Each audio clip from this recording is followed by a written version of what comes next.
Washington. For much of the 7 months since Robert S.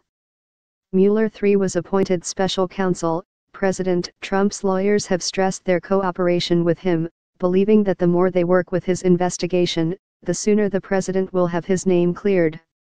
But in recent weeks, as the investigation has reached deeper into Mr. Trump's inner circle, that image of cooperation has begun to fracture. Mr. Trump's lawyers and supporters have significantly increased their attacks on Mr. Mueller, especially as the FBI has handed them fresh ammunition to claim that the agents investigating the president may be biased. The latest salvos came over the weekend, when a top Republican senator said Mr. Mueller should examine his team's political leanings, and a lawyer for Mr. Trump sent a letter to lawmakers saying that the special counsel had improperly gotten emails from the presidential transition team. Not looking good, it's not looking good. It's quite sad to see that. My people were very upset about it, Mr. Trump said on Sunday when asked about the emails.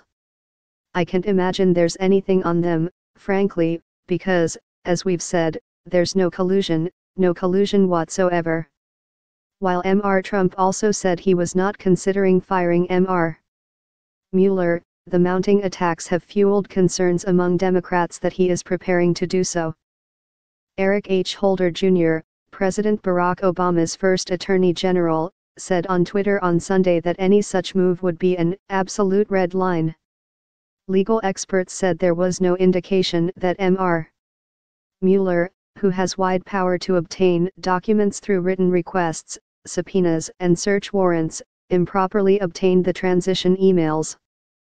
But amid the barrage of criticism, Mr. Mueller's office issued a rare statement on Sunday defending how the information had been obtained during the inquiry into Russian election meddling. When we have obtained emails in the course of our ongoing criminal investigation, we have secured either the account owner's consent or appropriate criminal process, said Peter Carr, a spokesman for the special counsel's office. A lawyer for Mr. Trump said in a letter to Congress on Saturday that the General Services Administration, the government agency that had the transition team's emails, had handed them over to Mr. Mueller's investigators in August without allowing transition team lawyers to review them. The documents, the lawyer argued, should have been shielded by various privileges, like attorney-client privilege. The materials, said the lawyer, Corey Langhofer, were the property of the transition team, and therefore it should have had the chance to decide what was given to investigators. The letter came days after the Justice Department took the unusual step of releasing to the news media anti-Trump text messages that an agent overseeing the investigation had sent to a colleague. Although Mr. Mueller had moved quickly this past summer to remove the agent from the inquiry, Republicans seized on the disclosure to criticize Mr.